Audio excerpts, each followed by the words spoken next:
Muy buenas tardes a todas y a todos los que nos acompañan. Estamos ya por iniciar nuestro webinar diálogo sobre las deudas pendientes. Necesitamos una reforma a las reformas del 2011. Esto como la última jornada de este ciclo que hicimos titulado Ni tan nueva ni tan reformadora. A nombre de la Facultad Libre de Derecho de Monterrey, les damos la bienvenida y agradecemos su presencia.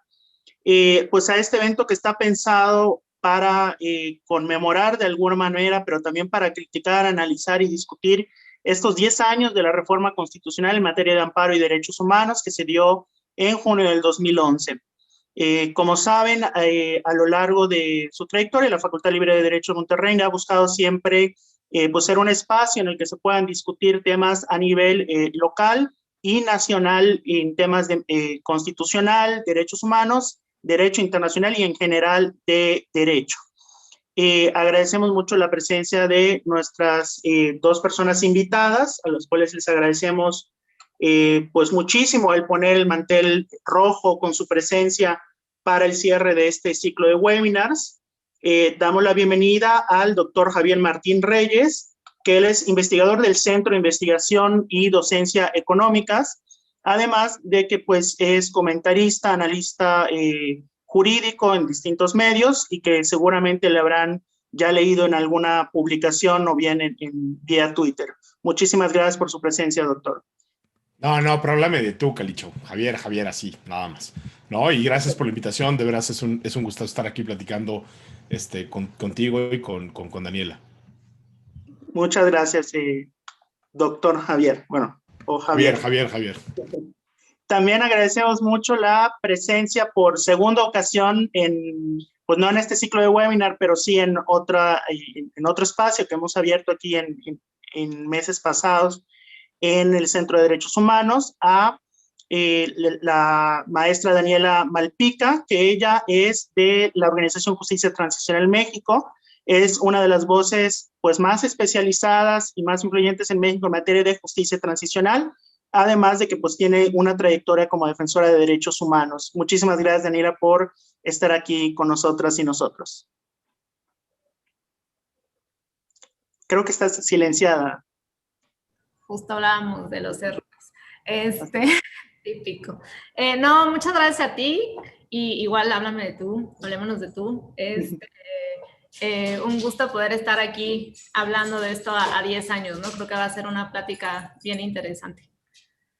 Así es, y bueno, han pasado muchas cosas en estos 10 años, de manera que creo que cuando se dio la reforma en 2011, había digamos, en el gremio jurídico, pero también en la sociedad en general, este consenso de que eran unas reformas necesarias, urgentes. Incluso recuerdo que en su momento, cuando se anunciaron entre los diversos artículos y voces que salieron en comento, siempre era muy frecuente el comentario de que México se subía en el último vagón del tren del constitucionalismo interamericano, por decirlo de un modo, en el cual se integraban los tratados de derechos humanos, se buscaba una función del Poder Judicial pues más apegada a la defensa de derechos humanos, al constitucionalismo en sentido amplio. No quiero utilizar el concepto de neoconstitucionalismo porque sé que genera diversos debates su uso, pero creo que sabemos a lo que nos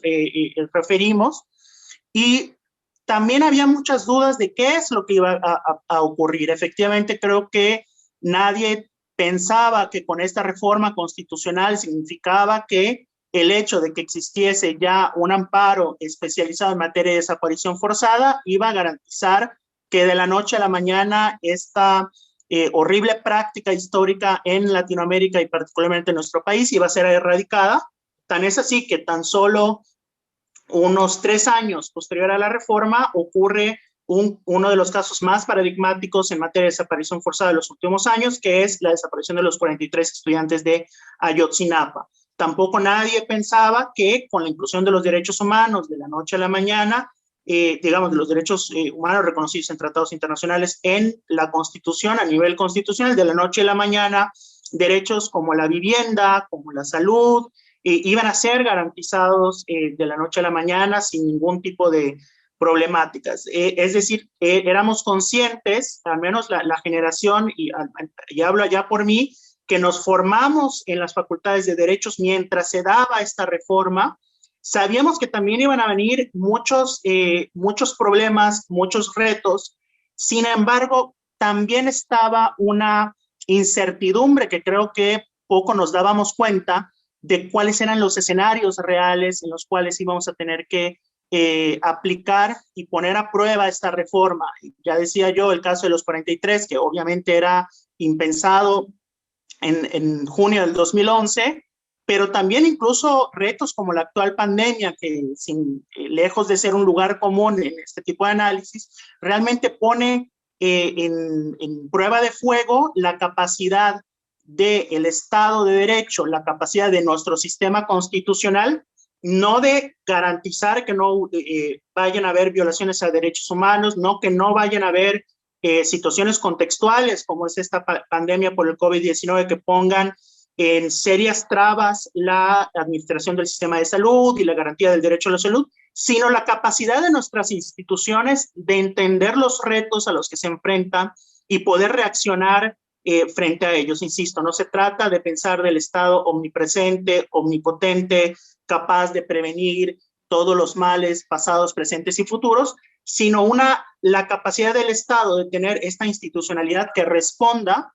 y que esté a la altura de los debates y de los grandes retos que indudablemente tenemos y que no sabemos, así como no sabíamos de que iba a ocurrir lo de los 43, no sabíamos que iba a ocurrir lo de la pandemia, no sabemos qué pueda ocurrir mañana o con qué noticia nos estemos despertando el día de mañana en los titulares. Toco madera porque ya con las que hemos vivido últimamente no quisiera mayores sorpresas. Sin embargo, no estamos aquí para escucharme a mí, sino para escuchar a nuestra invitada, a nuestro invitado. No hemos definido un orden de respuesta, así que voy a hacer en una decisión platónica, pues voy a lavarme las manos y los dejo a ustedes para que decidan quién toma la palabra, pero vamos a iniciar de la siguiente manera. Voy a hacer 2 preguntas. Cada ponente va a tener un plazo de 6 minutos para dar respuesta a la primera pregunta detonadora. Pasamos a la segunda pregunta, otro plazo de 6 minutos para cada quien, y finalmente un espacio abierto de conversación en el cual el tiempo se vuelve un principio y no una regla, lo cual no va a quitar el tema de que sea proporcional y razonable, pero digamos, vamos a darnos un poquito el lujo de tener este tiempo de conversación menos dirigida, por así decirlo, para después, obviamente, pasar a las preguntas que pueda tener el público. Entonces, la primera pregunta, que es para empezar con el pie derecho, para que no se diga que en estos espacios nada más vemos el lado negativo a las cosas, vamos a plantearles a ustedes dos cuáles son los cambios que a 10 años de la reforma consideran que hoy podemos apreciar como los más trascendentales y positivos. No sé quién guste empezar o podemos también hacer así asignación directa, ya que está bastante de moda últimamente. Asignación directa. Bueno, Daniela, ya que te ofreces, adelante. Tienes la palabra y pues ahí te estaré avisando del tiempo. Ok. Bueno, para mí, ¿cuáles han sido como los avances o los efectos que más hemos logrado sentir? Creo que, como bien decías, por lo menos para nuestra generación, que somos contemporáneas, pues ha sido algo que sí lo hemos sentido, ¿no? Y como dices, hemos ido yendo sintiendo como estos cambios, ¿no? Y desde que entré a la carrera, y que creo que ese es uno de los efectos, ¿no? Cómo la reforma de derechos humanos ha cambiado incluso la manera en la que se aprende derecho en este país, ¿no? Con todo lo que aún nos falta como por transformar. De ser, por ejemplo, en la Universidad Iberoamericana, una de las pioneras donde yo estudié, de tener una clase específica de derechos humanos, pues ahora ya es la regla, ¿no? Ahora ya es una materia que se debe de impartir en absolutamente todas las universidades, ¿no? Pero bueno, en este sentido, pues instala un nuevo paradigma constitucional, ¿no? En nuestro país, ¿no? Y esto, ¿qué significa? Que que los derechos humanos se instalan en el centro de la actuación de todo el aparato estatal, ¿no? La protección, la garantía, el velar porque las personas podamos ejercer en condiciones de igualdad todos estos derechos estén al centro de la actuación, ¿no? Y pues da la entrada también a reconocer también todos estos derechos contenidos en los tratados internacionales, ¿no? No únicamente los que teníamos en la Constitución. ¿Cómo es que esto ha ido permeando? Pues, y no solo es en temas de violaciones graves o los temas que comúnmente escuchamos últimamente en temas de derechos humanos, ¿no? Yo nunca pensé ver que estos temas permearan tan rápido, no sé, en derecho mercantil o en derecho familiar o incluso en derecho civil, ¿no? Y recuerdo ahora para este ejercicio, para esta charla, como que recordaba, ¿no? Casos en el Mayan, en Acapulco hace ya no sé cuántos años, la verdad, pero y ahora hace poco en Xcaret, estos accidentes que hay por descuidos de dos empresas en albercas y en una fuente, en la que fallecen niños, desafortunadamente, pero como una de las vías para reclamar ya no es únicamente la penal y una responsabilidad, ¿no? Sino también una reparación del daño por otra vía, ¿no? La civil, y que empieza a incluir este tipo de parámetros fuera de lo que comúnmente había antes, ¿no? Entonces vemos como pues sí, como los derechos humanos invadiendo todos los ámbitos de nuestra vida, ¿no? Y ya en anécdota personal, por ejemplo, también, ¿no? Me acuerdo cuando quería salir al mundo laboral y mi papá era como, no, pero dedícate al mercantil, ¿no? O al empresarial, y yo, no, derechos humanos, y mi papá diciendo, no, te vas a morir de hambre, ¿no? ¿Eso qué es? Y pues son parte de los cambios, ¿no? Que ya es toda una rama reconocida y establecida también en nuestro país, ¿no? Y bueno, también para cerrar esta parte, incluso los movimientos los movimientos de las mujeres, ¿no? Más allá del orden constitucional y de derechos, pues la marcha de la igualdad el 8 de marzo, ¿no? En la que estamos las mujeres, sí exigiéndole al Estado que cumpla con su responsabilidad, pero también en este marco exigiéndole a las empresas, por ejemplo, ¿no? De no te pintes nada más de rosa, sino incluye tú también políticas de igualdad al interior de nuestros centros laborales, ¿no? O sea, el cumplimiento de los derechos humanos ya no es solo una cuestión del Estado, sino es una cuestión y una responsabilidad absolutamente de todas y todos. Por otro lado, creo que sí es importante pues, mencionar las herramientas que le da a los operadores jurídicos, ¿no? Que al final del día, cuando hay alguna controversia, pues son ellos a los cuales vamos a acudir para tratar de solucionar de manera pacífica nuestros conflictos y diferencias, en teoría.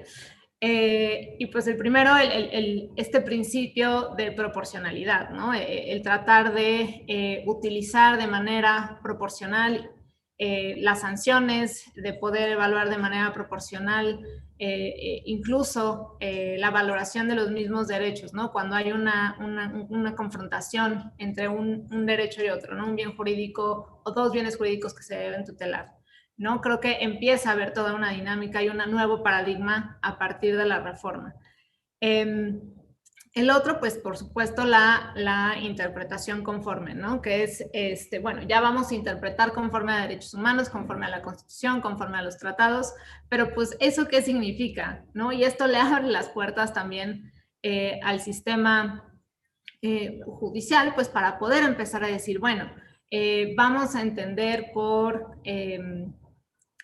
ya se me olvidó qué ejemplo iba a dar, ¿no? Pero empezar a definir, ¿no? ¿Qué vamos a entender por feminicidio? No es por poner un ejemplo, ¿no? Pues necesitamos interpretar qué es lo que vamos a entender por feminicidio de acuerdo a los estándares internacionales, de acuerdo a nuestra Constitución, de acuerdo a nuestra legislación, ¿no?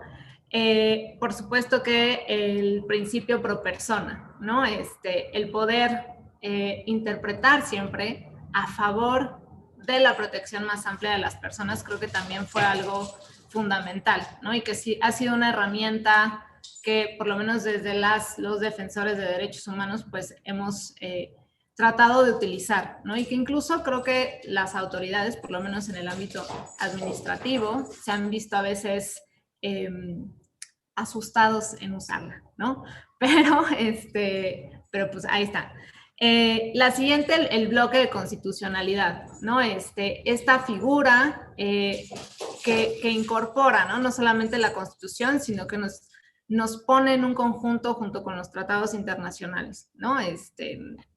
Que creo que es muy importante. Ahora, por otro lado, creo que también tenemos que ver otras tareas que luego se nos pasan de lado, ¿no? Y que a veces ponemos el ojo únicamente en la actuación judicial, pero por ejemplo está pues la armonización legislativa por parte del Congreso, ¿no? Y aquí yo veo cosas que me encantan, que es que sí hemos logrado reformas muy importantes, ¿no? Como por ejemplo la Ley General de Víctimas, la Ley General de Desaparición Forzada.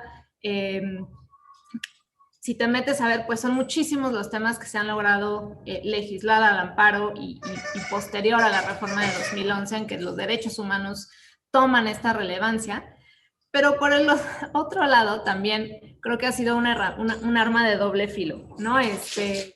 La primera, pues que también ahora nos ha dado por tener una legulitis extrema, ¿no? Y ahora absolutamente todo lo queremos regular o absolutamente todo lo tenemos que poner en la Constitución, ¿no? Y esto es no sé,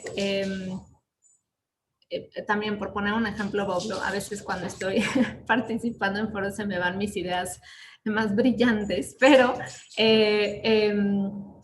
no sé, la ley Olimpia, ¿no? En lugar de reformar los códigos que ya teníamos, el Código Penal, en adecuar la legislación que ya existía para poderla interpretar justamente, pues sacamos otra ley, ¿no? Que además es punitivista y que no necesariamente va a lograr cumplir con el objetivo que se está planteando, ¿no? Que en este caso era proteger a las mujeres de la violencia sexual digital, ¿no? Y la otra que también quiero dejar bien claro es que si bien sí hemos tenido... Daniela, nada más para ir concluyendo por el tiempo, perdón. Sí, si bien sí hemos tenido como esta armonización, pues gran parte también ha sido contracorriente, ¿no? No ha sido muchas veces por gracia y obvia del Estado mexicano, ¿no? La Ley General de Víctimas, la Ley de Desaparición muchas veces ha sido contrario o a pesar del Congreso, ¿no? Creo que ya se me acabó el tiempo, si quieres cierro ahí y sí. Otros 6 minutos. ¡Ey! No te preocupes, ahí le están contestando mi perro el tuyo. Hay un webinar simultáneo ya. No, disculpa, les estoy poniendo ya la marca del tiempo en el chat, no sé si le sale, pero si no, pues ahí les estoy avisando.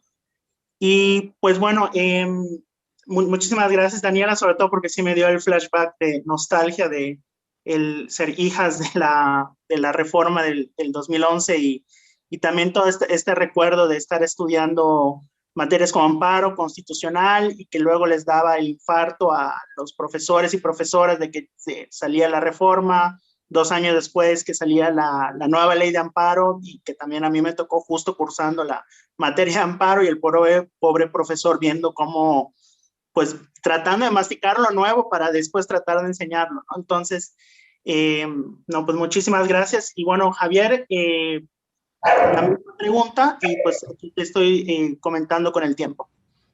Vale.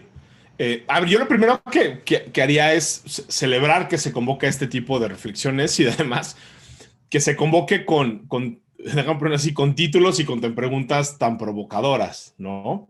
Yo lo primero, y confieso, cuando vi el título de ni tan nueva ni tan reformadora, yo decía, bueno, es cierto que no es tan nueva, hombre, pero vaya, yo creo que ha reformado un montón de cosas. Y luego cuando nos convocaron esta mesa en particular, ¿no? De si necesitamos una reforma, las reformas también me parece una gran provocación, Calicho.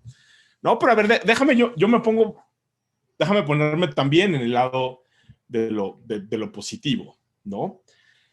Yo creo, o sea, y a ver, y yo sé que esto ya es un cliché, ¿no? O sea, me acuerdo que cuando salió una de las primeras publicaciones, ¿no? sobre la reforma, que fue un libro, si no mal recuerdo, coordinado por Miguel Carbonell y por Pedro Salazar, justamente el concepto que utilizaban era el de nuevo paradigma, ¿no?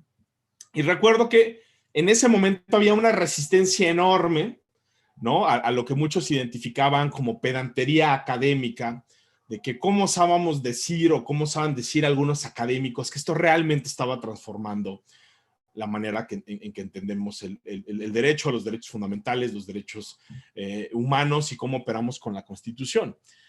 Y para ser bien sincero, ¿no? A mí lo que me preocupa es cómo en ese momento, ¿no? Hubo muchísimas voces que minimizaron la reforma, ¿no?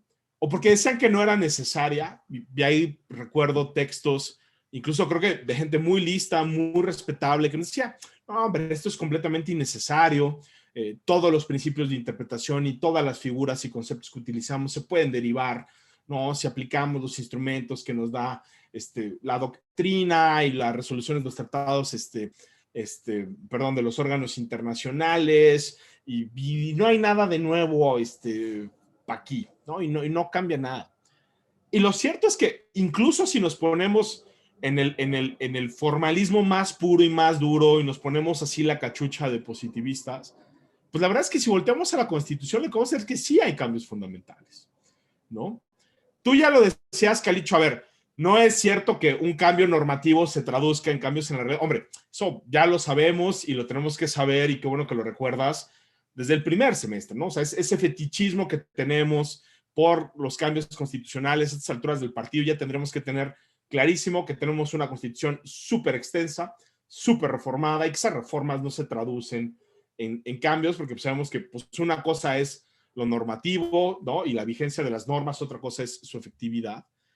Pero creo que si dimensionamos bien la cosa y vemos al derecho como un conjunto de herramientas que nos sirven para resolver problemas, lo que vamos a ver es que el conjunto de herramientas que tenemos es infinitamente mejor que lo que teníamos antes, ¿no? Ya las mencionaba Daniela, pero creo que vale la pena enfatizarlas. Es decir, la cláusula de incorporación que tenemos en la Constitución mexicana es brutalmente potente, ¿no? O sea, la Constitución no solo incorpora algunos tratados en materia de derechos humanos, como hacen algunas constituciones, no nos dice que solo los tratados internacionales de la materia, nos dice que todas las normas que están contenidas en un tratado internacional relacionados con derechos humanos forman parte de ese bloque de constitucionalidad, ¿no? Y la Corte, y esto siempre se lo digo a mis alumnos, la Corte tiene por ahí un conteo, ¿no? Donde ellos lo que dicen es que por lo menos hay algo así como 212 tratados internacionales que contienen por lo menos alguna disposición que podemos interpretar como contenedora de algún derecho fundamental. El reto que eso supone es enorme, pero las posibilidades también son enormes, ¿no? Porque de nueva cuenta pasamos de un paradigma súper cerrado de las garantías individuales con esta discusión de si solo los primeros que estaban en el 29 y qué hacíamos con los derechos políticos y qué hacíamos con el 123 y no, todas estas discusiones absolutamente, creo que bizantinas, ¿no? en muchísimos sentidos. Ahora tener a nuestra disposición un catálogo de derechos impresionante, ¿no? Porque esos son nada más los derechos constitucionales explícitos que tenemos reconocidos en texto constitucional de tratados internacionales, y súmale todo lo demás que podemos hacer por vía interpretativa. Creo que la cláusula de interpretación conforme que también tenemos es pues muy problemática en muchos sentidos, pero al mismo tiempo muy potente, ¿no? Todas las obligaciones específicas que tenemos en materia de derechos humanos, digamos, si pensamos, ¿no? en el principio de interdependencia, si pensamos en progresividad, si pensamos en todo lo que implican las obligaciones específicas de prevenir, investigar, sancionar, reparar. Hombre, ahí de nuevo, esa caja de herramientas que tenemos las y los abogados y todos los operadores del sistema jurídico, creo que se amplía muchísimo, ¿no? Y eso es algo que hay que reconocer, ¿no? De nueva cuenta como algo importante y que yo creo que no habría que echar en saco roto, ¿no? ¿Qué cambios específicos se han visto? Yo creo que hay muchas cosas que hay que celebrar, ¿no? Lo primero es, creo que por lo menos sí tenemos que reconocer que el lenguaje de los derechos humanos ya está plenamente instalado en la profesión. Incluso a quienes no les gustó la reforma, incluso a quienes se siguen siendo renuentes a utilizar tratado, ya incorporaron y ya tienen que jugar con ese lenguaje de los derechos humanos, que creo que es el primer paso a vencer. Yo me acuerdo, no sé, o sea, yo cuando me tocó una muy buena clase de constitucional, y además debo decir que tenía profes que podríamos decir que eran bien progres, ¿no? O sea, Pedro Salazar, Lorenzo Córdoba, Rodrigo Gutiérrez, pues sí me acuerdo que nos decían, pues el día que presenten un amparo, si citan tratados internacionales, por más que lo que diga el 133, no se los van a comprar, ¿no? Y ese tipo de cosas que de nueva cuenta en el año 2006 parecían hoy imposibles, pues ya por fortuna están superadas, ¿no? Tenemos un montón de problemas, sí, seguramente vamos a platicar bastante de ello, pero ahí la cosa ya cambió. El modelo de control de constitucionalidad creo que también es indudable que ya cambió, ¿no? O sea, la Corte durante cuántos años estuvo sosteniendo una y otra vez de que no había un control difuso de constitucionalidad en México, de nueva cuenta, a pesar de lo que dice el 133, ¿no? Le cerró la puerta, por ejemplo, el Tribunal Electoral para tener control de constitucionalidad, a pesar de lo que decía el 99. Y hoy, a raíz no solo de la reforma, pero en buena medida por la reforma, pues sí ya aceptamos que el control de constitucionalidad y convencionalidad lo pueden hacer todos los jueces del país. Y esa es, de nueva cuenta, creo que una realidad que no tendríamos que descartar.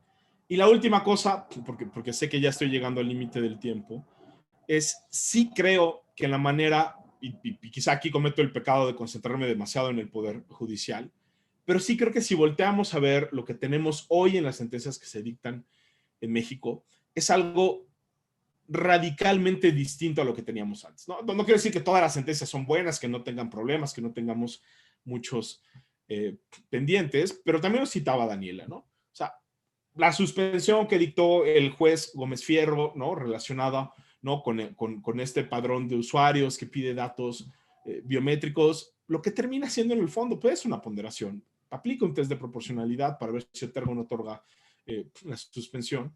Y de nueva cuenta, no quiere decir que la resolución sea perfecta, no quiere decir que no haya ningún tipo de ventajas, pero sí creo, ¿no? Que todas estas metodologías, todos estos conceptos y todo esto que hemos ido incorporando poco a poco, sí lo que nos hacen es que tengamos una manera diferente de entender el derecho, ¿no? O sea, el principio de proporcionalidad lo que nos pide es ver cuáles son los efectos que generan las normas, ¿no? Ya no solo estamos pensando si hay una compatibilidad lógica o no hay lógica, si es una antinomia, ¿no? Si tenemos una prohibición y luego en la norma secundaria tenemos una permisión. No, ya estamos pensando en cuáles son los efectos que van a tener en los derechos fundamentales, que haya o no haya un padrón, que te puedan cancelar o no una línea de celular si no entregas tus datos biométricos, si esta es una medida que sirve o no sirve para investigar mejor los delitos. Y que hoy estemos discutiendo eso, a pesar de los pesares y el contexto, ¿no? Que claramente no es el más propicio,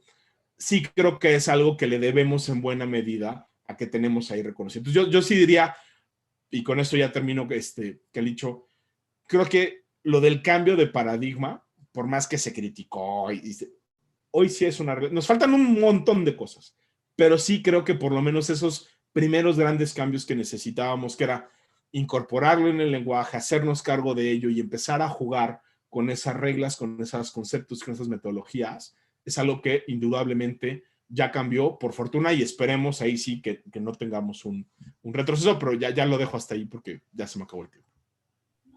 No, muchas gracias, Javier. Sí, efectivamente, también mientras te escuchaba, yo pensaba como antes, incluso con la reforma, yo me acuerdo lo tedioso, por no decir odioso, que era escuchar estas discusiones de si los tratados debían formar parte, bueno, ya ni siquiera si debían formar parte, si eran normas, ¿no? O si eran nada más como cartitas de buena voluntad a la ONU.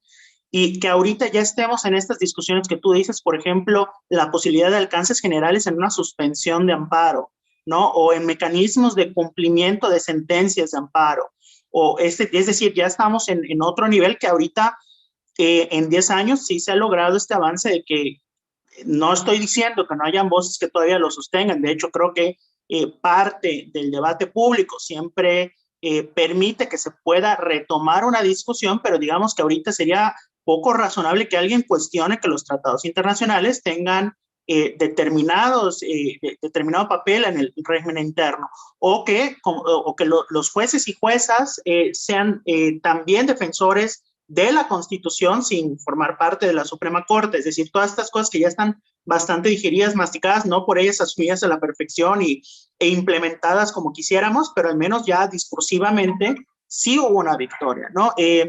Justamente, pues las constituciones latinoamericanas, bien que mal, son al final del día constituciones aspiracionales, ¿no? No constitucionalizamos lo que ya está resguardado y que ya está en casa, como diría Silvio Rodríguez, sino lo que queremos construir, ¿no? Son estas constituciones, proyectos de nación, no descriptivas del estado de cosas.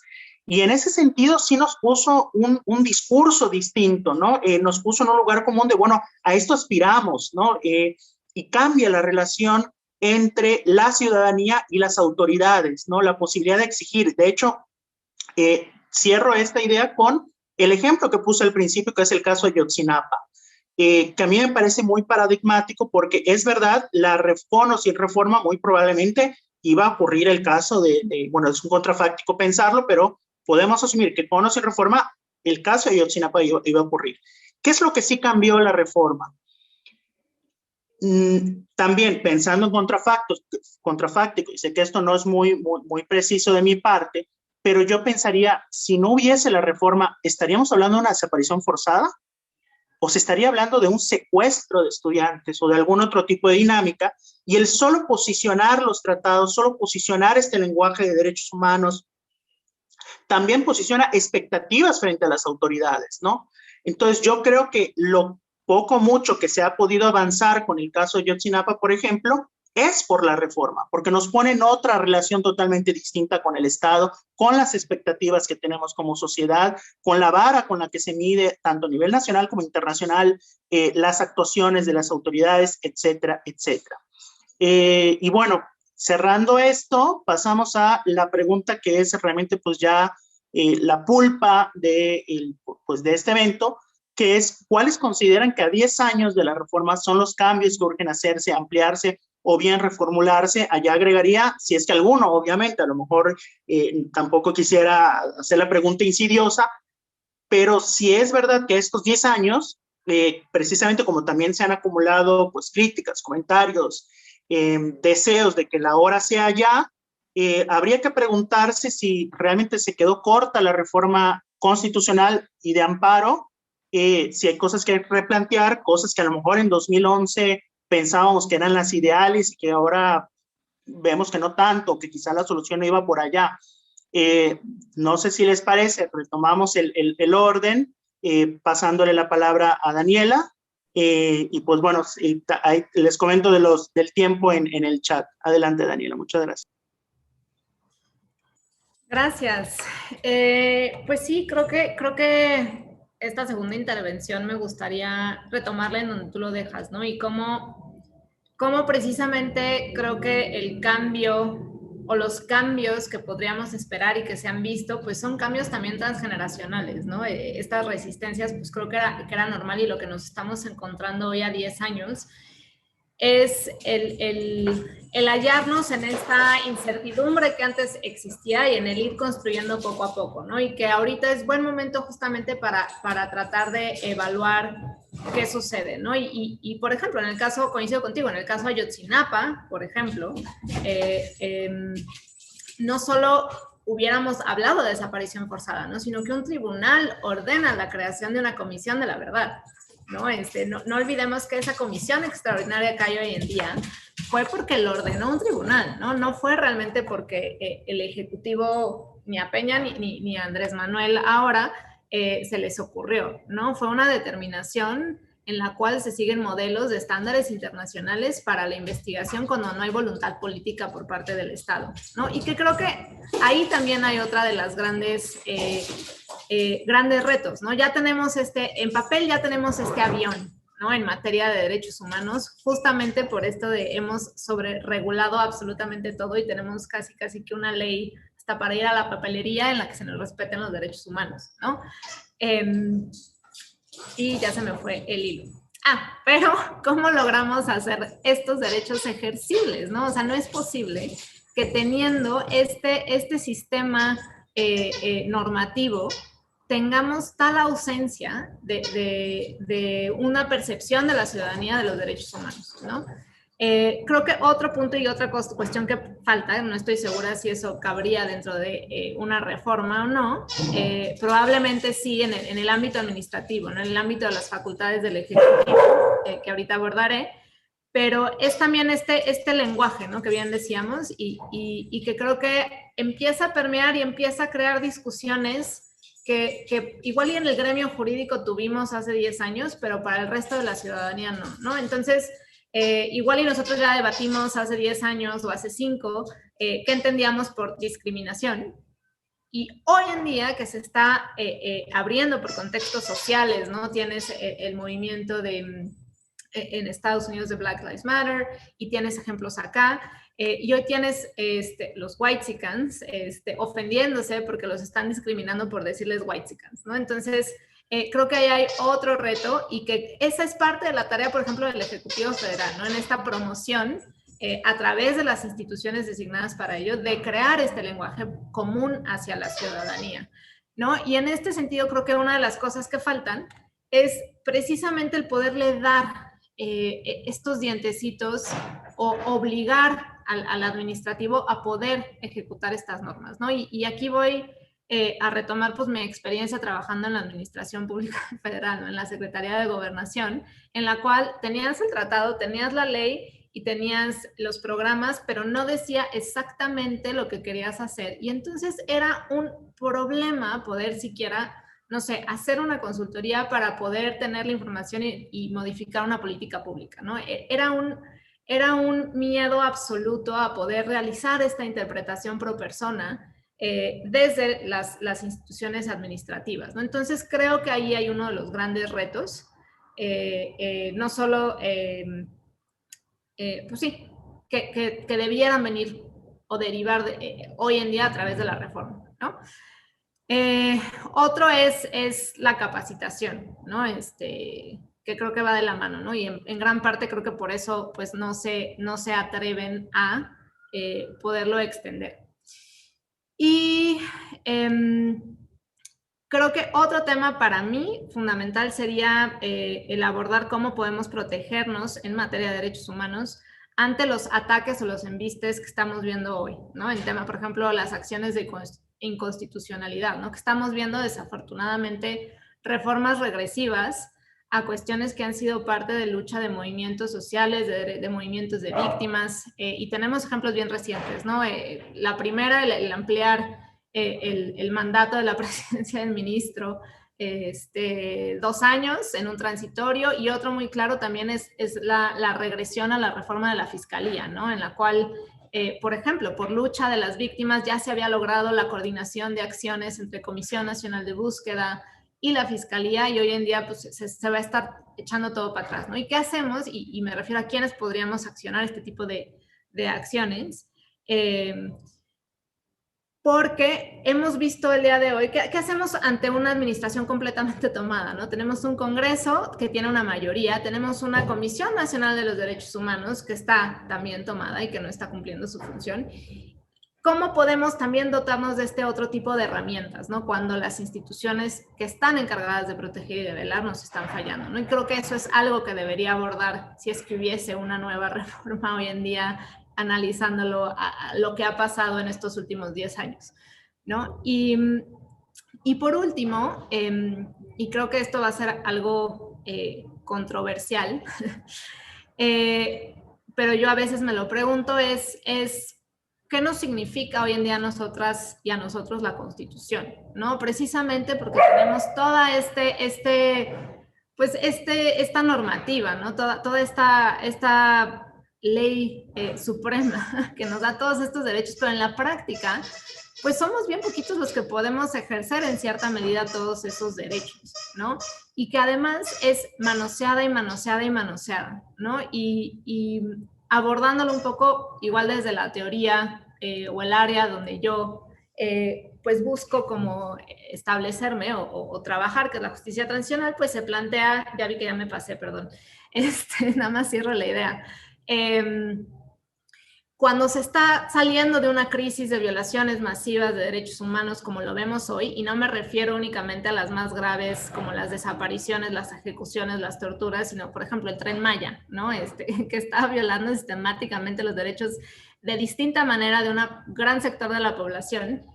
¿Qué es lo que se hace? Lo primero que se revisa es cómo podemos evitar que esto pase desde el ámbito constitucional, ¿no? Entonces, yo no sé si incluso aquí la pregunta es, o sea, ¿reformamos o creamos incluso una nueva constitución, ¿no? Que sea, no sé si más rígida de lo que supuestamente ya es, pero que vuelva a identificar hoy los principios y los valores que hoy, como la sociedad de hoy, 2021, queremos defender y que se pueda interpretar en lugar de estar reformando y reformando y reformando y añadir en la Constitución que tenemos derechos de ir en paz a la papelería, ¿no?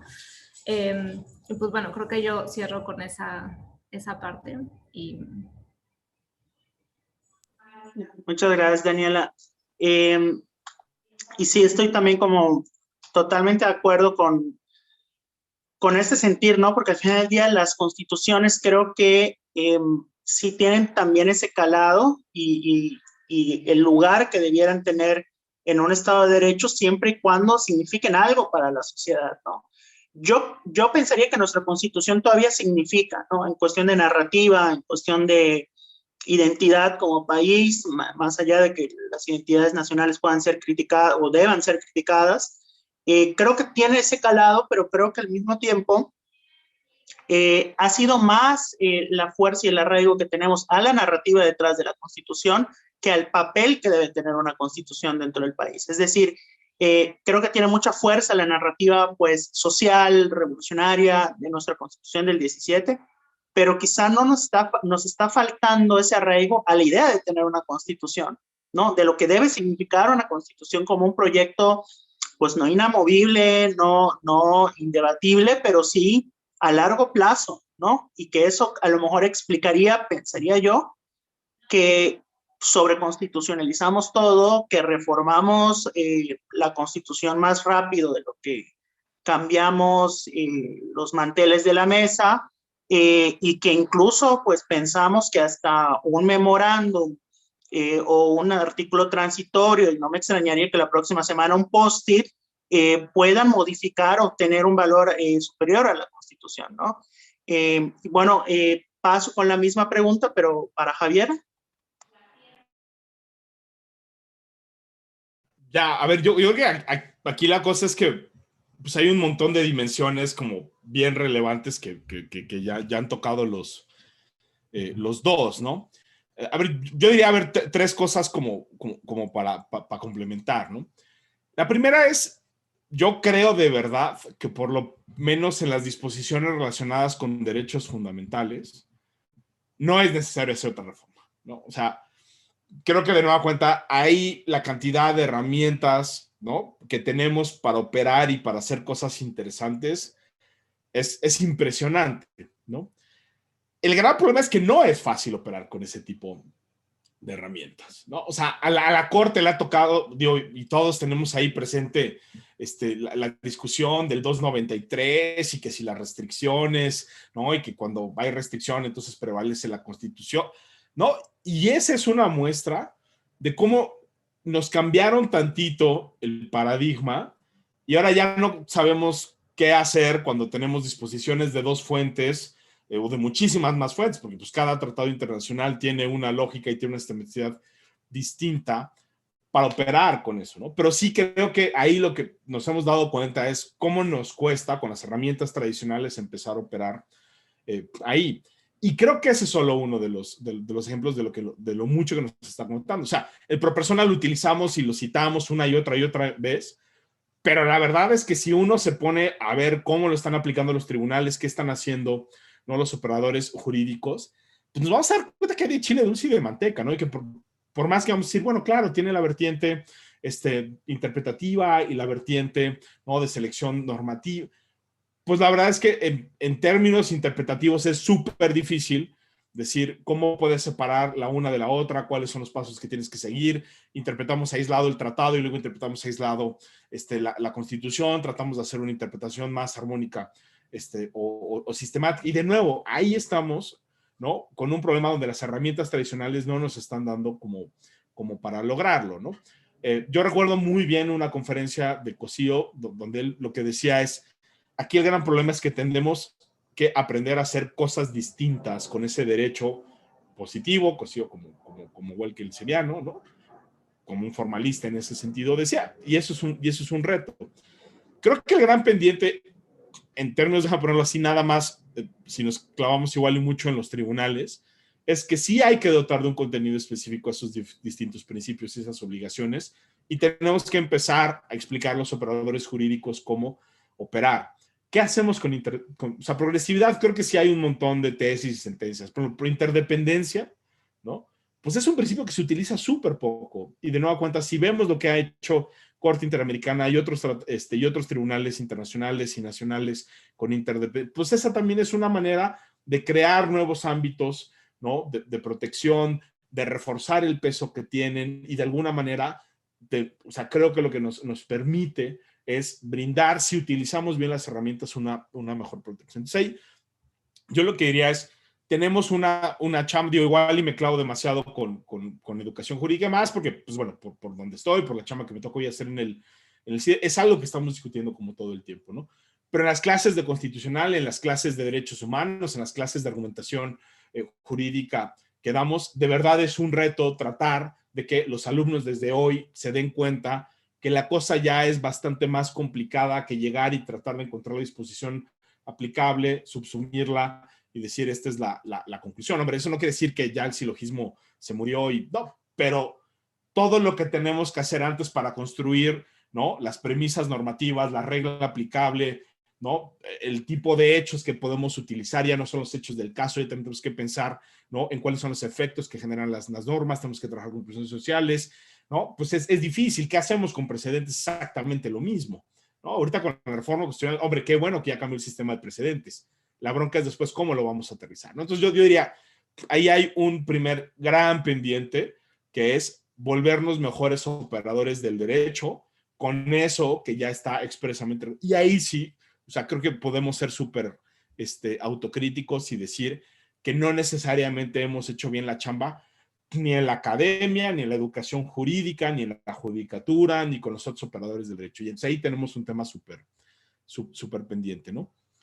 La otra cosa que diría, y digo dos cosas muy rápidas porque sé que ya me queda poquito tiempo, es también algo que ya comentaba esta Daniela, y sí creo que otra de las cosas, y ahí también tendríamos que hacer una autocrítica, es pues, que sí tenemos que pasar de las normas y de los tribunales a las políticas públicas y la administración pública, ¿no? O sea, si no cambiamos el chip de que esto no lo vamos a resolver, o sea, los amparos, hombre, claro que son importantes, hombre, nadie va a decir que los amparos no son, pero la garantía de los derechos, ¿no? Sobre todo los derechos económicos, sociales y de nueva generación, pasan necesariamente por acciones del Ejecutivo o de los OCAS o de como queramos llamarlo, pero pasan más por una lógica de políticas públicas, no por una lógica judicial.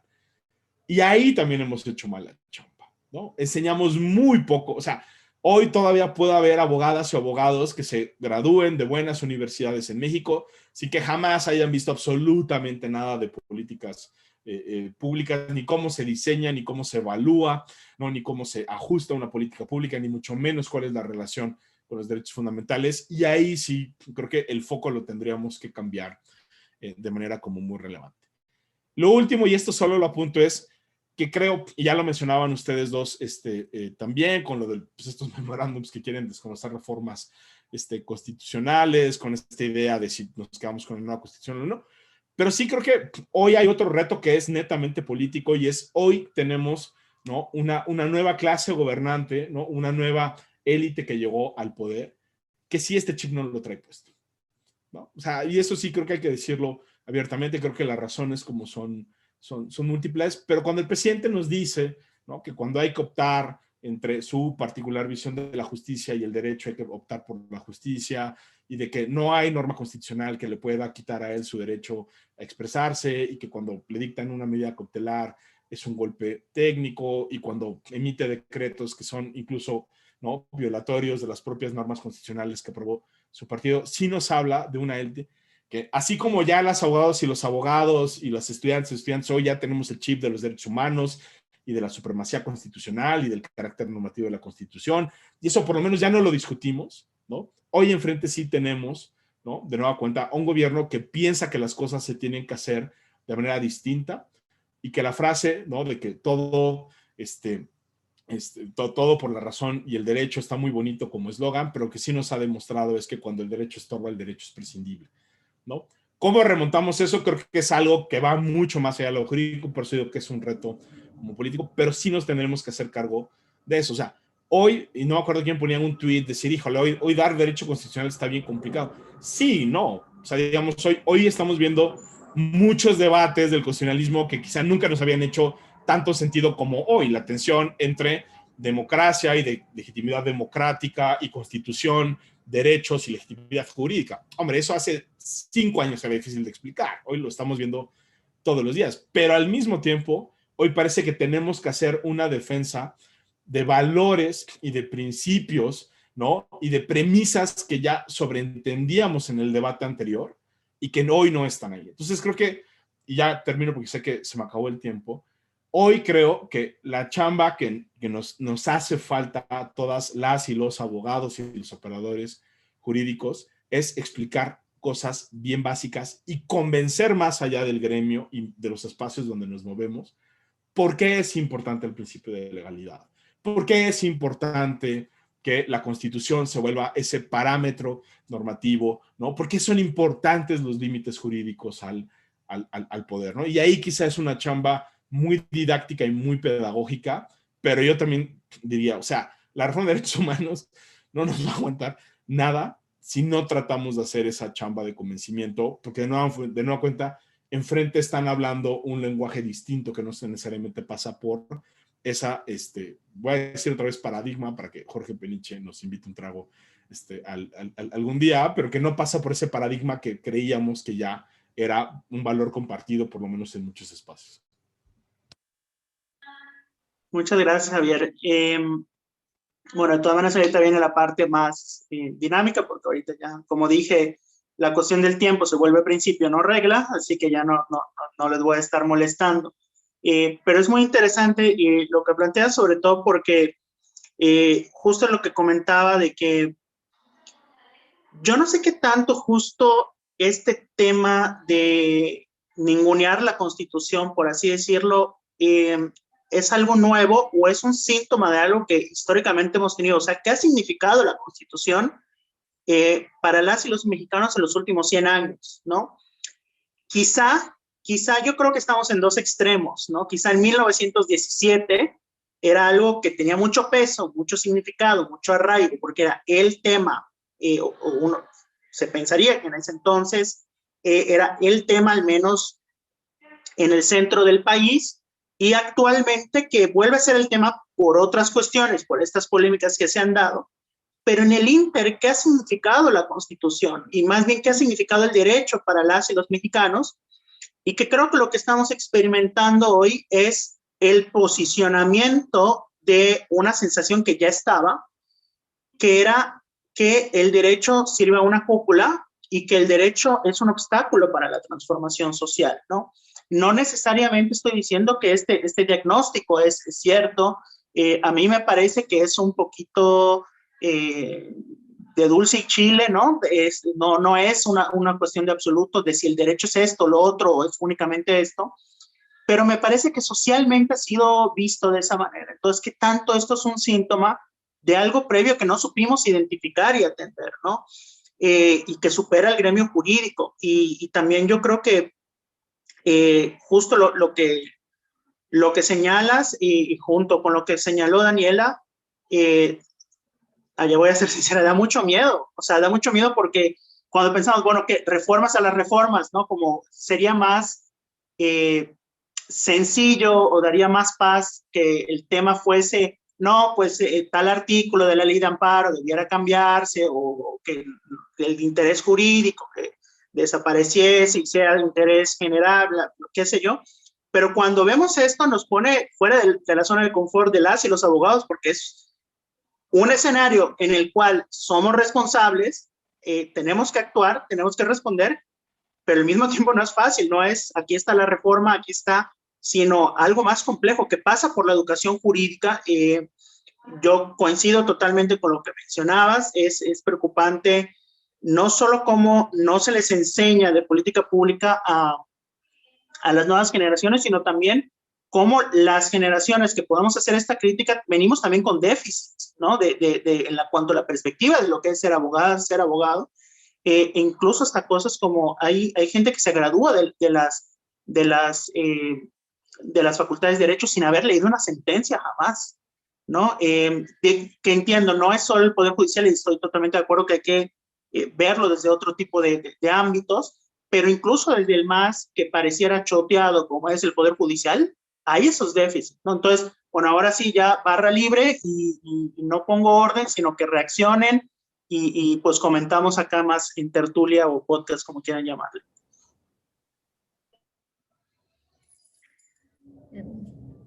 Pues ok, voy a reaccionar tantito igual y podamos pelotear. Adelante, nos podemos interrumpir y todo. Y café. Pero justo, ¿no? Es como y creo que el gran problema es al final, lo que estamos viendo, este golpeteo a la Constitución pues es falta de haber consolidado un Estado de Derecho, ¿no? Y a ver, nosotros podemos ser abogados y creo que sobre todo generaciones que crecimos mientras esta reforma, pues lo traen como muy masticado, pero se les olvida que hay generaciones arriba y generaciones abajo que igual y no lo entendieron y que igual pues ellos nunca lo vieron, ¿no? Y que en la realidad del 99% de los mexicanos, el sistema de justicia y el sistema por el cual se ejercen los derechos, como bien decíamos, los poderes ejecutivos, los poderes que deben de ser los cuales impulsan estas acciones para el ejercicio de estos derechos, pues no lo están haciendo, ¿no? Entonces no les significa nada la Constitución. Que salga el presidente a decir, la Constitución no vale nada y la Constitución me está impidiendo que yo les pueda ayudar, pues les vale, porque no entienden el valor intrínseco que nosotros sí estamos viendo en un Estado de Derecho, ¿no? Y creo que como bien decía Javier y como bien dices tú, Calcho, allí ha estado nuestra falla, ¿no? Creo que igual y el gremio jurídico nos quedamos dormidos o confiados en el ya pasamos la reforma de derechos humanos y ahora lo que nos vino a morder el trasero, por así decirlo, es un monstruo de 4 cabezas que como bien dice Javier, no tenemos ni idea, no lo vimos, es un lenguaje que no estamos entendiendo, ¿no? Porque para nosotros era, si tenemos un Estado en el cual hay reglas, hay un orden constitucional, están al mismo nivel ya los derechos humanos, los tratados internacionales, pues de ahí para abajo, ¿no? Y nos vamos a poder defender y ya tenemos nuestras acciones de constitucionalidad y el amparo y pues sopes, ¿no? Y bueno, eso por un lado. Por el otro, creo que también hay un problema y esto creo que no es problema de la reforma en sí, pero pues de la clase política mexicana, ¿no? Porque no es nada más este presidente, ¿no? Todos los partidos han utilizado al sistema de justicia a contentillo para golpear. Entonces, no hemos sido capaces, como país, de poder transformar y romper esos pactos de impunidad, ¿no? Entonces, creo que desde ahí viene como esta pregunta de cómo logramos volver a reconciliar a las personas con las instituciones y con su constitución, ¿no? O sea, yo no sé si de verdad lo que implicaría, y creo que Andrés Manuel incluso no por ahí iba, ¿no? Porque él no hablaba de reformar o, bueno, de crear una nueva constitución, pero sí una constitución moral, ¿no? De volver a involucrar a la gente en principios y en valores, ¿no? Que al final es lo que debería buscar una constitución, no principios y valores desde la ética religiosa, que estoy segura que, bueno, es más, creo que voy a confesarme, nunca leí su constitución moral, porque ya recordé que sí salió por ahí, pero que tenían un sentido profundamente religioso, ¿no? ¿Cómo lo recuperamos, no? Y cómo los involucramos, pues claro, igual es un proceso de creación nuevo, ¿no? En el cual podamos involucrar y decirles, oigan, esto va a ser sustantivo de ahora en adelante, ¿no? Pero justo ahí está la clave, porque qué tanto es que no quiera o que no sea procedente meterse con la Constitución, o justo es tan menospreciada que ni siquiera es vista como un instrumento para el ejercicio del poder ya. Eso es lo preocupante, ¿no? Y ahí me supersumo, ¿eh? O sea, creo que lo paradójico es que hoy, como nunca antes en la historia democrática, hay una coalición política que tiene mayorías que le permiten prácticamente cambiar por sí misma la Constitución, ¿no? O sea, en Cámara de Diputados, el presidente manda una iniciativa de reforma constitucional y pues es como una oficialidad de partes, pues llega, se recibe, se sella, vámonos, ¿no? En el Senado están a muy poquitos votos, o sea, realmente con que algunos senadores o senadoras falten, se enfermen, se salgan, se abstengan o lo que sea, están muy cerca de lograrlo, ¿no? Pero el proyecto político, creo que del presidente de la República no pasa por ahí, ¿no? Y es súper paradójico porque pues toda la retórica de la Cuarta Transformación pues es un reciclaje, ¿no? De esta historia de bronce que teníamos, de los 3 momentos históricos, independencia, reforma, revolución mexicana, y esos cambios podremos discutir horas y horas, pero sí se tradujeron en un nuevo documento, en una nueva constitución, en un nuevo orden. El presidente ha dicho, ¿no? Y los hechos lo demuestran, que durante estos primeros 3 años no iba a haber nueva constitución, ¿cierto? ¿Quiere decir que no se ha reformado? Pues por supuesto que no, se han hecho un montón de reformas, pero si vemos cuál es el balance de las reformas constitucionales, pues es súper paradójico, ¿no? Hay algunas cosas, ¿no? Del proyecto político que se ven, hay muy poquitas, ¿no? Prácticamente diría lo único que sí creo que claramente responde a esa visión que tiene, pues es la reforma que se hizo en materia de programas sociales, ¿no? Que creo que a todos nos generó decir, oye, pero pues es que no necesitas una reforma constitucional para reconocer, ¿no? Ese tipo de política pública tan específica cuando ya tienes ese gran paraguas que son los otros derechos, se podría hacer, ¿no? A nivel de legislación secundaria, política pública, no. Y bueno, ahí sí dejó la marca. El resto de las reformas, pues creo que van en una dirección súper distinta. Por un lado, creo que hay una agenda de, no creo ni de destrucción, pero pues sí, de cambio institucional muy fuerte, que es desaparecer órganos de garantía que al presidente no le gustan, ¿no? Por eso el Instituto Nacional de Evaluación Educativa se fue de un plumazo, ¿no? Y creo que no se hizo la defensa que se tenía que hacer. Lo sustituimos por un nuevo organismo que hemos visto en la práctica que ha sido súper poco relevante. Y todo lo demás son básicamente reformas asociadas a la lógica de la mano dura. Todas las reformas en materia, ¿no? De ampliación del catálogo de delitos con prisión preventiva oficiosa, la reforma constitucional en materia de extinción de dominio, y la reforma, yo sé que Guardia Nacional terminó siendo por fortuna una cosa distinta a la que quería el presidente de la República, ¿no? Porque el presidente de la República sí quería una Guardia Nacional militarizada, con mando genuinamente militar, donde él tuviera ahí todo el control de seguridad pública. En la Constitución no quedó esa cosa, pero ahí tenemos el régimen transitorio y ahí tenemos los hechos de cómo ha operado. Entonces, sí, ese reto de qué hacemos, ¿no? Cuando enfrente lo que tenemos es a un régimen que entiende súper diferente cómo se ejerce el poder político, sí, de nueva cuenta, y en eso coincido plenamente con ustedes. Creo que nos ha mostrado lo mal que hicimos la chamba, ¿no? O sea, oye a la gente, ¿por qué esas cosas no, al ciudadano, a la ciudadana promedio, por qué eso no le interesa? Pues porque nunca ha sentido cómo la Constitución y los derechos humanos y el amparo y todas las vías de protección que tenemos se traducen en resultados concretos. O sea, dicho de otra manera, muy poca gente en México ha vivido lo que es que se le haga justicia a través del derecho, ¿no? Y mientras, como ustedes dicen, nosotros andábamos en este rollo de que si las vías de control y estas discusiones así súper técnicas de que ahora cómo hacer con el interés legítimo, pues sí, ahí teníamos una realidad social, ¿no? Donde una inmensa mayoría, ¿no? Estaba completamente olvidada de esa agenda, ¿no? O sea, términos de acceso a la justicia y a los... No, o sea, de provisión de bienes básicos en una lógica como de derechos, ¿no? Y sí creo que pues ese es el gran reto que tenemos hoy en día, ¿no? Sí, como además todas estas cosas que... Perdón, ¿por qué dices? No, perdón, llegó diferido, perdón, disculpa, ¿no? por interrumpir.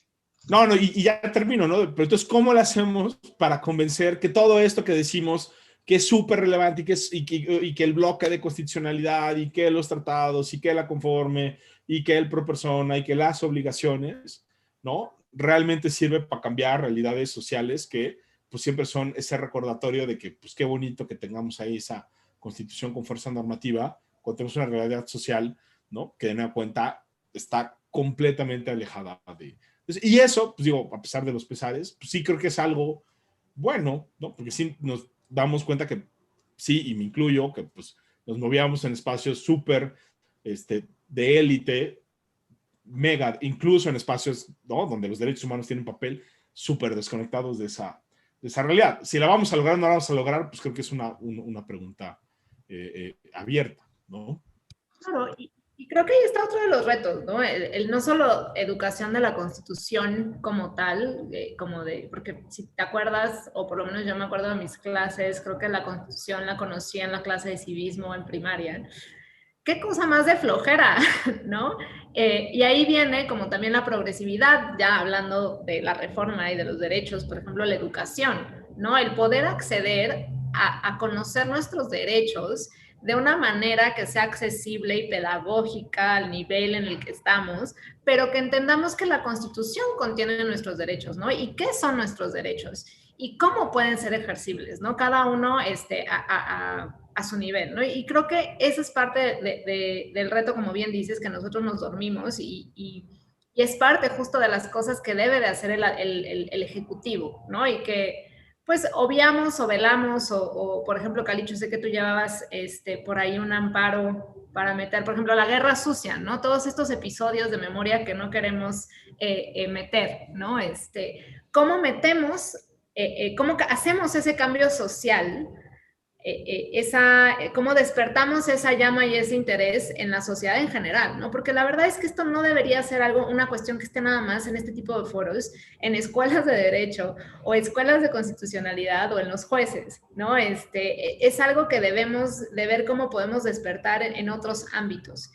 Y regreso al tema les digo, no sé si es una nueva constitución o no, ¿no? Pero pienso, por ejemplo, en el proceso reciente en Chile, ¿no? Que después de años de tener una constitución que tampoco era tan vieja, pero que era de un régimen dictatorial, cómo la gente salió a la calle a votar en el plebiscito y a decir, oigan, pues ¿saben qué? Sí me quiero involucrar y sí quiero crear una nueva constitución que incluya todos estos principios y todos estos nuevos valores y todos estos derechos que ahora ya empiezo a comprender.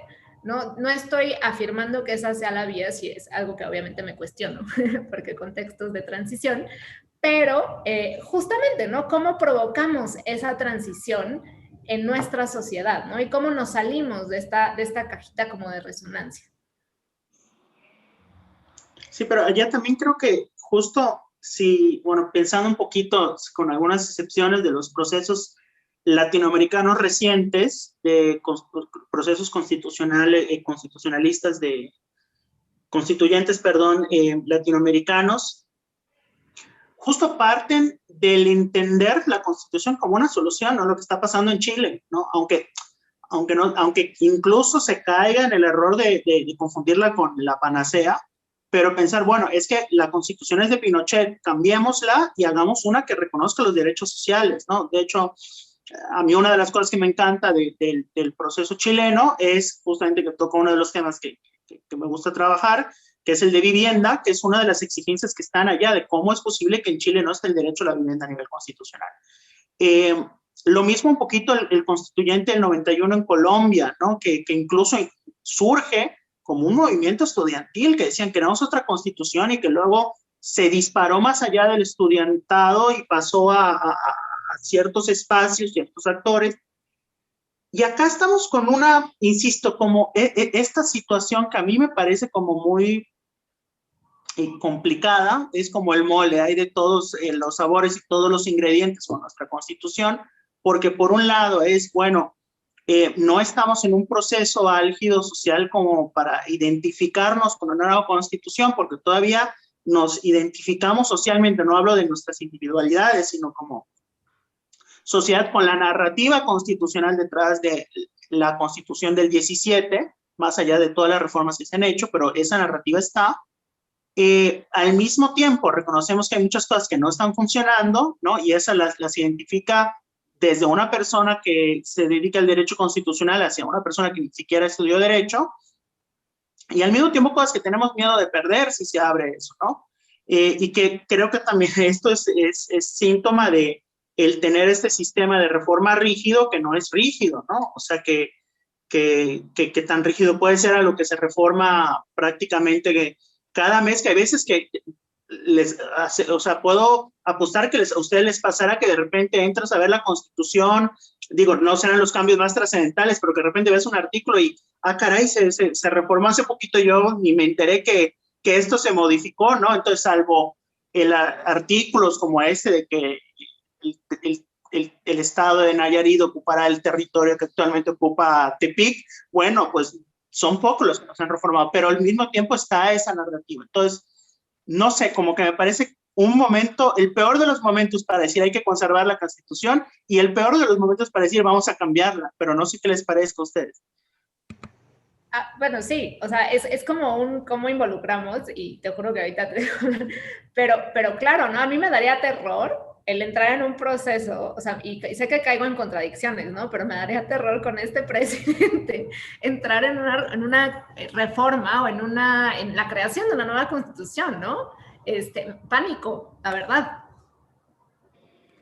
No, a mí igual, pues, o sea, por un lado yo también defiendo la idea de que, hombre, todas las generaciones tienen derecho a darse, ¿no?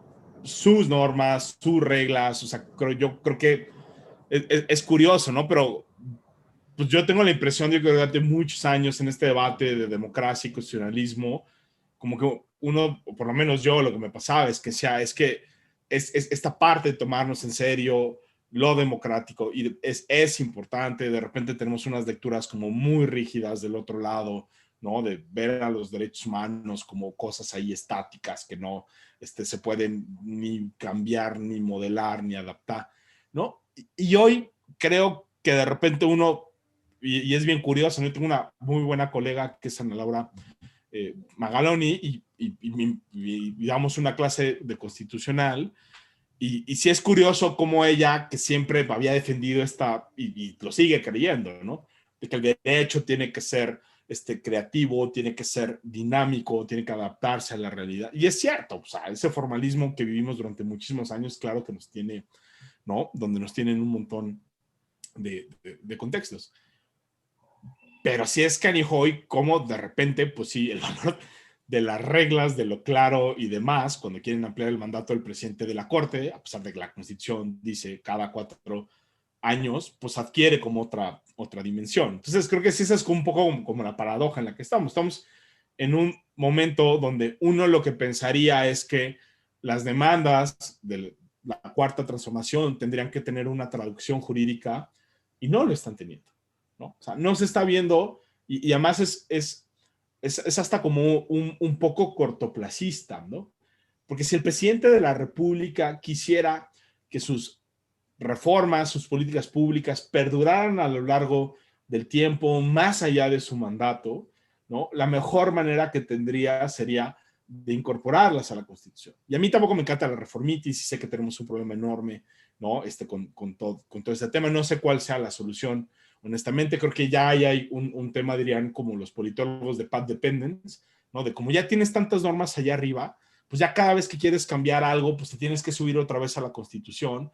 Y pues no es como que tú ahorita vas a decir, ay, pues ahora vamos a bajarle una ley secundaria, porque pues, si ya lograste la coalición de las 2/3, pues mejor lo dejas en la Constitución para que los de más adelante no te lo quiten. Y si es como genuinamente un círculo como vicioso. Pero ni siquiera se está apostando a esto, ¿no? Entonces, yo la versión que tengo es que lo que hoy tenemos es, de nueva cuenta, como una clase gobernante. Yo creo que López Obrador, y eso creo que su historia política lo demuestra, es alguien que le ha apostado mucho más a la acción administrativa, ¿no? Y a la toma de decisiones unilaterales del Ejecutivo que a la reforma jurídica y mucho menos a los cambios constitucionales, ¿no? Entonces, aunque a mí me gustaría tener esa gran discusión, ¿no? De cuáles hoy tendrían que ser los valores que se tendrían que reflejar, cómo hacemos que la gente vea, y también es súper complicado, ¿no? O sea, ¿qué persona razonable en México puede leer la Constitución completa? ¿No? O sea, yo recuerdo alguna vez en la carrera, en un verano, en pleno ocio, se me ocurrió comprar una de esas versiones que vendía el Fondo de Cultura Económica de la Constitución, ¿no? Pues que literal era un librito, tal cual, y no tenía ni los transitorios, si no mal recuerdo muchas de esas ediciones, y te tarda, o sea, ¿no? Entonces es súper difícil, ¿no?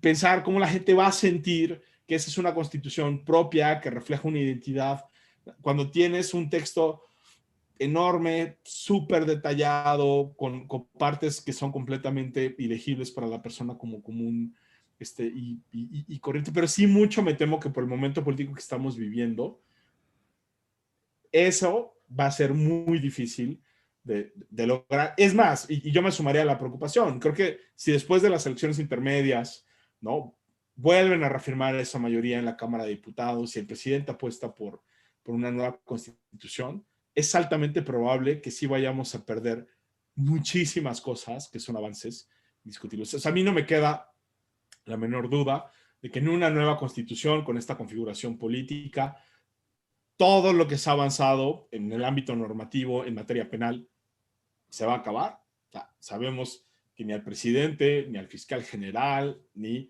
a las diputadas, diputados, senadores de Morena les interesa eso. Creo que ahí perderíamos un montón. La reforma en materia de derechos humanos, que es lo que estamos platicando, pues ni se diga, ¿no? O sea, creo que veríamos o sea, creo que el amparo se agotaría muchísimo, porque pues ya nos dimos cuenta que al presidente no le gustan los amparos. Sí creo que terminaríamos perdiendo mucho más de lo que ganaríamos, aunque yo también en abstracto y genérico, pues me encantaría como que pudiéramos tener uno de esos momentos constitucionales donde empezamos a debatir, ¿no? Ponen ustedes el caso chileno, si tendríamos que reconocer o no este derecho, cómo lo garantizamos, qué tipo de disposiciones y normas tendremos que incluir como ahí. Pero yo igual estoy siendo muy pesimista, ya ustedes me dicen, ¿no? Pero sí, yo no, pero incluso creo que allá tendríamos que tener pues, un proceso que es justo lo que Daniela maneja con expertise y todo, de reconocer que necesitamos una transición no solo electoral como la del 2000, sino política, ¿no? Porque en la medida que asumes eso y que identificas esto nos ha afectado durante años, hay que modificarlo y transitar a esto, es cuando tiene sentido pensar en la Constitución y su papel, ¿no? Sí, sí, total. O sea, creo que es eso, ¿no? Creo que es una democracia que nunca se asentó, creo que es un sistema jurídico que nunca se asentó, que ambos sistemas, el electoral, que hoy estamos viendo que también lo han modificado a gusto, hemos tratado de poner trabas y el ingenio de los mexicanos para buscarle la vuelta a los artículos. De verdad, si pusiéramos toda esa imaginación en otras cosas, creo que otra sería nuestra realidad. Pero eso ha generado el caldo de cultivo para la impunidad en todo sentido, ¿no? No nada más en las violaciones graves de derechos humanos, ¿no? O sea, es increíble que ahorita estemos peleando porque es que robó poquito, ¿no? Bueno, no reportó nada más 19,000 pesos. Me lleva, o sea, es el Estado de Derecho, ¿no? Es entender por qué las reglas importan y no es poquito más y no es de mi cuate o no es mi cuate, ¿no? Esas son las reglas del juego. Entonces, ¿cómo podemos rescatar esos valores? Yo definitivamente creo que, y por eso caigo en contradicciones todo el tiempo, pero creo que no es el momento, creo que ahorita probablemente nos va a tocar reconstruir después, ¿no? Gracias a todos los partidos, o sea, gracias a nuestra clase política, porque claro que tuvo una razón de ser esta necesidad de transformación, ¿no? En la que muchas personas tuvimos esperanzas que iba a haber un cambio, ¿no? Y que nos salió el tiro por la culata y nos dejaron, ya sabes, como dicen les Chávez, quedé, pues quedamos, ¿no? Y es ir pensando igual ir teniendo estas discusiones, ¿no? De cuáles son los valores y los principios desde ahorita que nos gustaría tener en una sociedad, tratar de sacarlos de los ambientes jurídicos, ver qué piensa la sociedad allá afuera, para poder irnos preparando para ese momento, ¿no? Cuando ese momento llegue, cuando esta transición política bueno, o por lo menos de esta élite termine, ¿cómo nos vamos a reorganizar, ¿no? Incluso cómo podemos imponer esa agenda a alguna otra fuerza política, ¿no? Que no sabemos qué vaya a pasar, no sabemos en qué momento vaya a llegar, ¿no?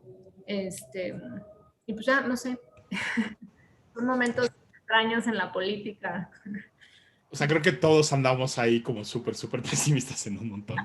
Pero creo que es cierto, pues, o sea, hoy creo que las batallas que tenemos que dar son como distintas, ¿no? Y se trata como de no perder lo que ya tenemos avanzado, pero sí hacernos cargo de que la cantidad de pendientes que tenemos es como enorme. O sea, quienes creemos en la agenda de los derechos humanos, digo, no sé, o sea, seguramente Daniela lo tiene como muchísimo más claro, pero sí creo que, por ejemplo, pues con la alternancia de 2018 hubo quienes sí apostaron y dijeron, este es un gran, o sea, es este cambio, el hecho de que algo que se medio dice de izquierda o que viene de una tradición de por lo menos de izquierda, con partidos que se identificaron, abre una nueva coyuntura para pensar que podemos pensar en procesos de justicia transicional. Y lo que hemos visto en las últimas decisiones no les interesa, no les importa, no lo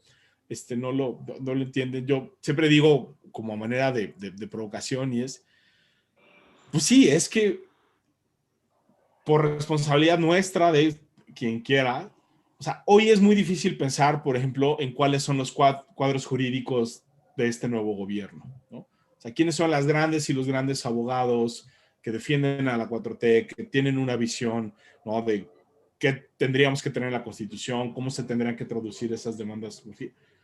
Y no está ahí, ¿no? Entonces, ¿qué hacemos cuando enfrente tenemos jugadores que juegan con reglas distintas? Yo siempre lo digo, pero bueno, no sé, a mí por lo Jaime Cárdenas me parece que es un gran ejemplo, ¿no?, de la muy complicada relación que existe entre esta administración, la Constitución y el derecho. Jaime Cárdenas podemos decir muchísimas cosas, pero creo que eso es un académico serio, ¿no? O sea, es un cuate que ha leído, que ha publicado y demás.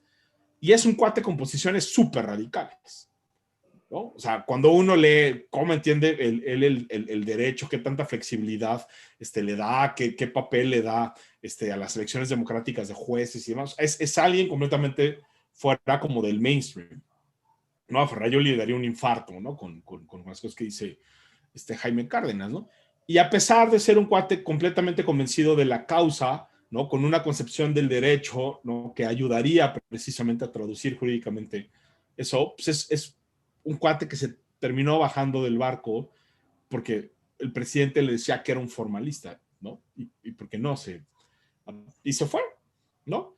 ¿Y quiénes quedan? Pues de nueva cuenta creo que una clase política que está pensando mucho más en lo electoral, que está pensando mucho más, ¿no?, en su agenda particular, ¿no?, de los programas sociales, del combate a la corrupción. De nueva cuenta es una visión súper. Entonces, enfrente, ¿qué es lo que hay que hacer? Pues reivindicar los valores, las fortalezas que tiene tener una concepción como distinta. Entonces, ¿qué es lo que tenemos que hacer las abogadas y los abogados?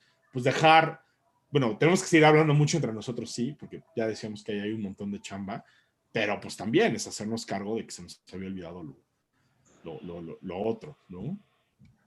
Y aprovechar la crisis. O sea, a mí creo que sí también debemos ver las áreas de oportunidad. No sé si es caer en una ingenuidad, pero justo lo que ustedes ya comentaban perfectamente, hay temas que están en la agenda pública que jamás nos imaginamos que iban a estar. O sea, ¿por qué una norma transitoria no, ¿cómo se llama? No puede suplantar a la Constitución, pero ya no es un debate entre la academia jurídica, es un debate popular, ¿no? O sea, no sé ustedes, pero un parámetro que no es nada científico, pero tampoco es nada deslizable, es el hecho de que, por ejemplo, que en un grupo de WhatsApp familiar una tía comparta un video sobre por qué no se puede ampliar el plazo de la presidencia del ministro Saldívar, pues es un símbolo de que ya no, digamos, insisto, las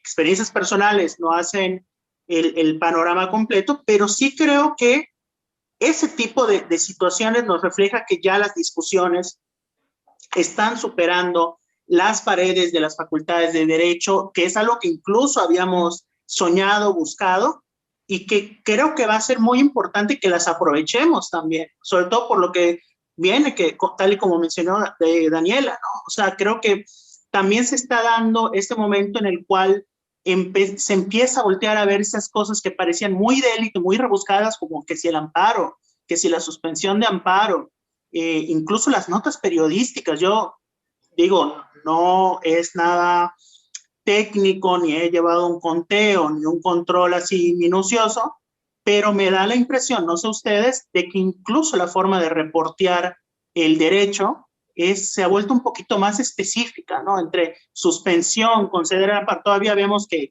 anuncian que se concedió un amparo cuando se dio una suspensión, o todavía la Comisión Interamericana, la Corte Interamericana y la Corte Penal Internacional son sinónimos, pero en términos generales ha habido un poquito más de acercamiento a las figuras jurídicas y por lo tanto de popularizarlas, y creo que también allá está la oportunidad de arraigarla a la sociedad. Sí, de acuerdo. Creo que en eso tienes un muy buen punto, ¿no? Y creo que, por lo menos desde mi lado, en el que evidentemente vengo de un contexto privilegiado, pero justo lo que dices, ¿no? Nunca había visto a muchos sectores de mi entorno fuera de los intensos derechos humaneros o que se dedican a la política, tan involucrados en la política y en lo que está pasando, ¿no? Entonces, pues sí, creo que es un área de oportunidad.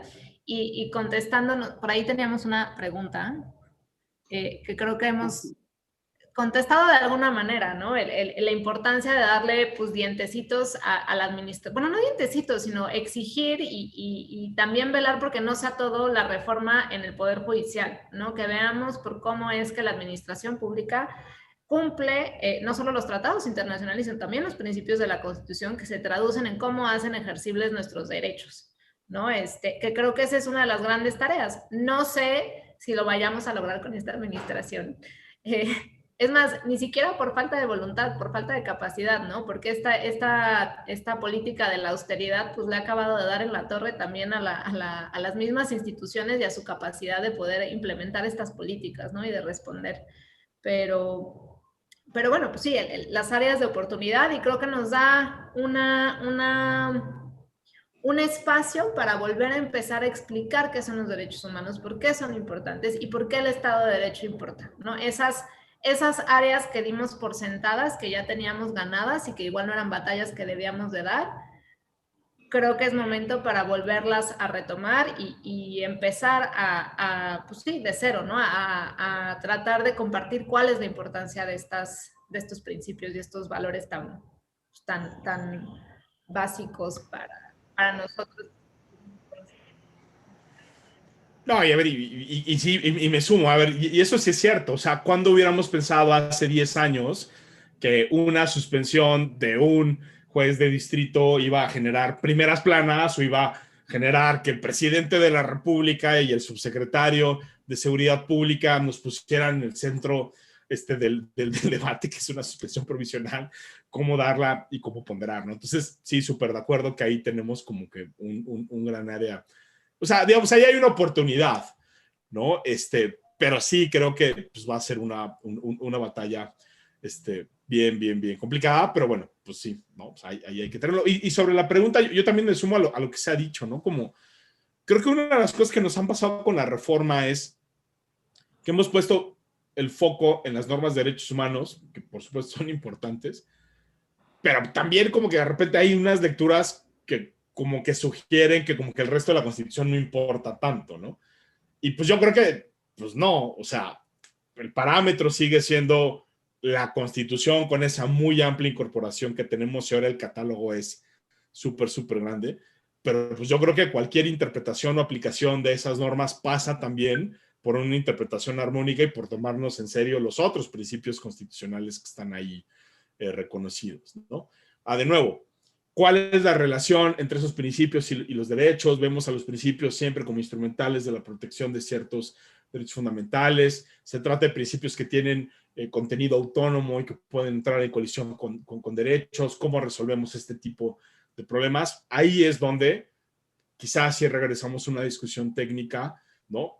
Que creo que es súper relevante, pero donde no hemos hecho bien la chamba, ¿no? O sea, creo que desde la academia no hemos hecho un buen trabajo en decir, ¿no? ¿Cómo operamos con una constitución de 70,000 palabras, ¿no? Que tiene normas de todo tipo, ¿no? Unas que claramente son principios, otras claramente son el 41 y decir cuántos minutos le va a tocar a cada partido político dependiendo de si hay o no elecciones, hombre, ¿no? O sea, más reglas no se puede tener, pero pues de nuevo, ¿no? Ahí sí, o sea, respondiendo un poco a la pregunta, pues tenemos que empezar, ¿no? A generar mejores explicaciones de las que no tenemos y luego no olvidar lo otro, que es que todo esto no es otra cosa que herramientas que sirven para cambiar la realidad, ¿no? Si no damos ese segundo pasito, pues vamos a seguir discutiendo. O sea, digo, no sé, yo también me critico un montón porque a mí me encanta todo este rollo de que si el test de proporcionalidad y los niveles de escrutinio y cómo le hacemos y,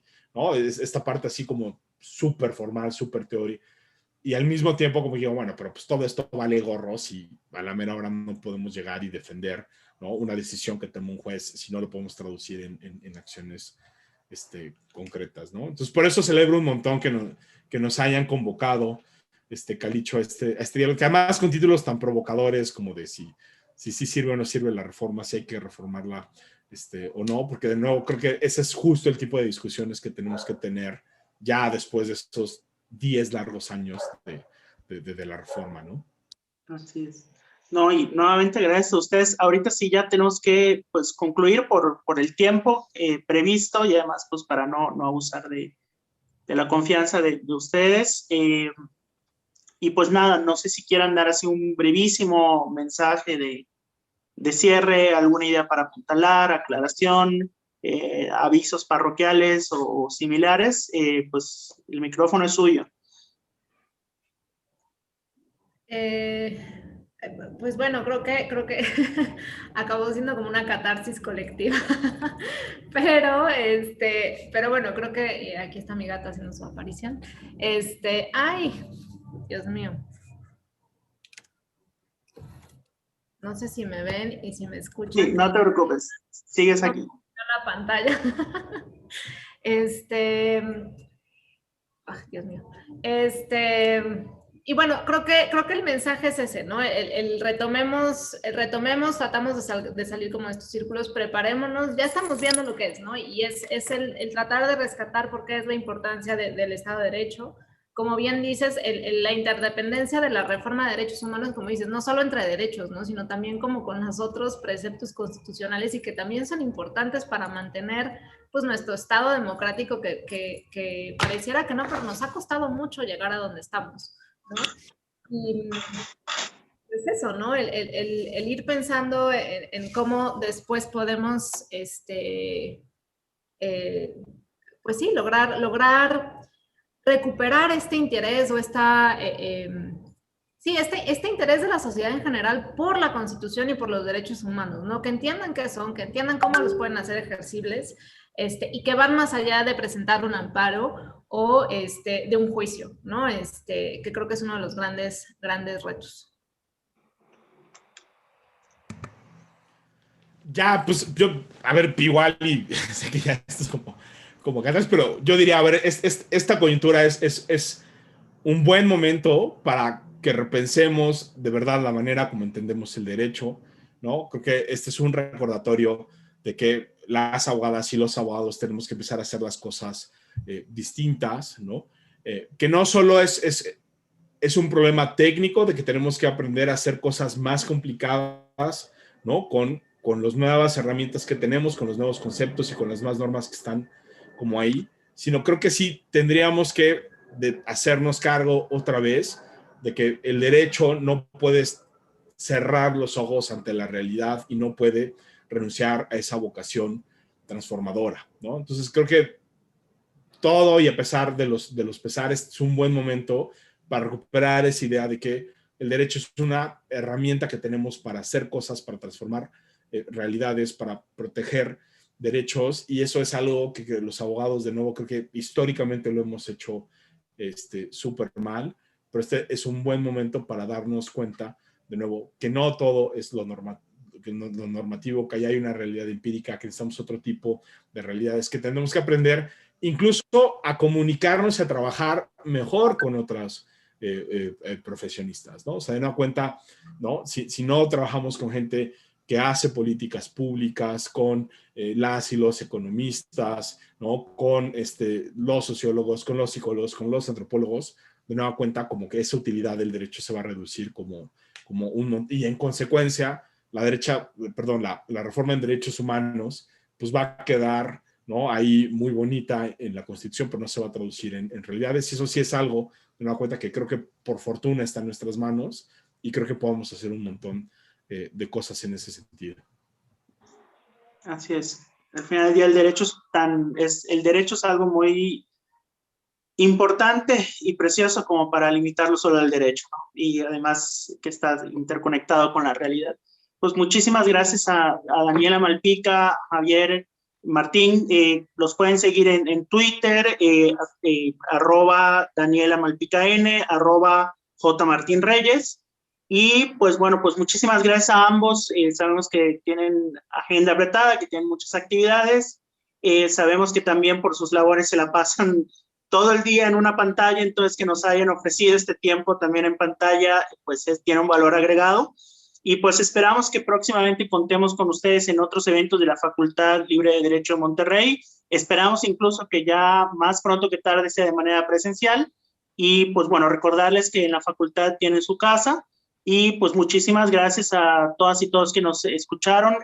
Recuerden que todos estos webinars van a estar disponibles en la página de YouTube de la Facultad Libre de Derecho Monterrey, incluyendo este. No olviden suscribirse y pues bueno, pues muchísimas gracias. Muy buenas noches.